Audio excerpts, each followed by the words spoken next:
How you doing today, guys? I've got a video on the macro toolbar in Studio One version 3. This is my toolbar at the top, as you can see. Created this not long ago, and it's just got all my go-to effects. I'm going to talk about reverse reverb, and I'm going to show you some techniques to spice up the reverse reverb, so stay tuned.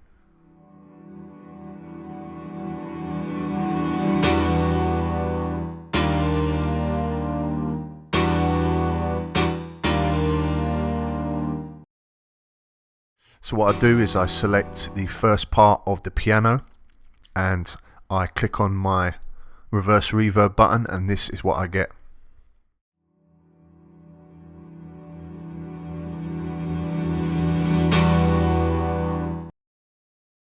So the edited version that I've done with additional effects sounds like this.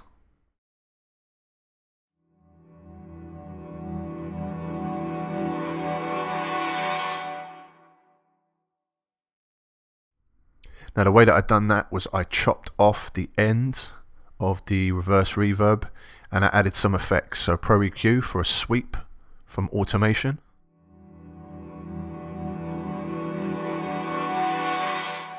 Then I added a Valhalla reverb and an X-Trem for pan.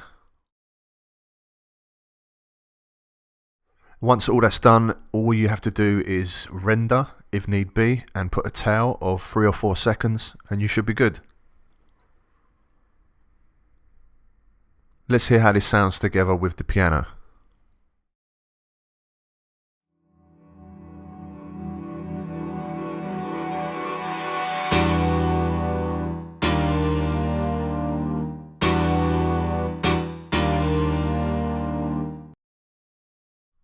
So if you want to create your own macro, you can click on this little spanner icon and go to Macro Organizer.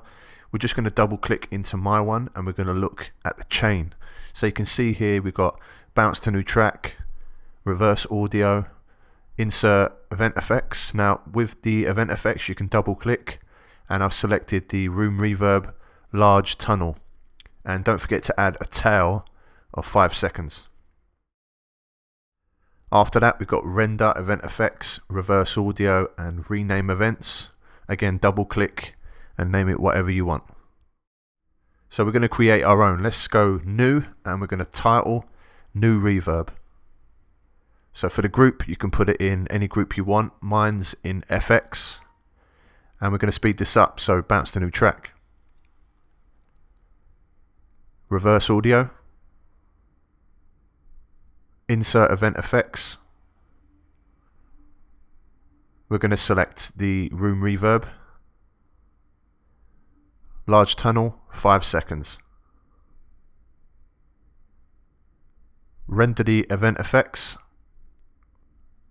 reverse the audio, and then rename the event.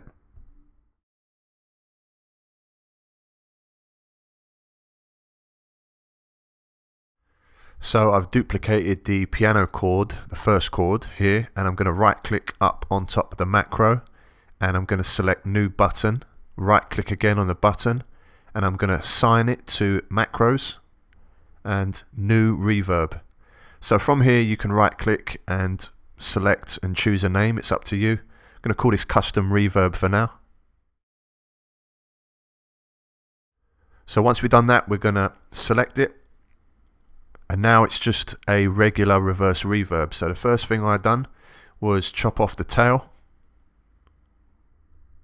So this would be the start of the chord. And now I'm going to manipulate the tail of the reverse reverb. So again, Pro EQ. I'm going to throw on the automation. As you can see now, I'm going to select the line tool. And this is just going to be like a sweep, so sweeping out the low end. So after this we're going to do the Valhalla, and I think it's halls, yeah, medium hall, and then the X-Trem. Alright, so that's the X-Trem and that should be all done. So from here it's just a case of rendering the audio to save you the CPU. Don't forget to put a tail on the end, and then you can test it out, see what it sounds like.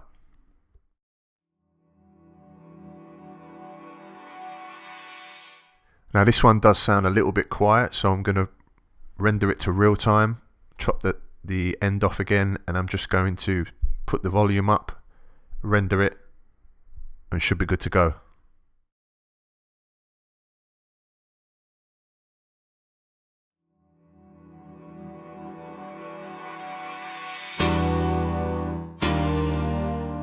Thank you very much for watching, guys. Subscribe to the channel, plenty more videos to come, and I'll talk to you guys in the next one.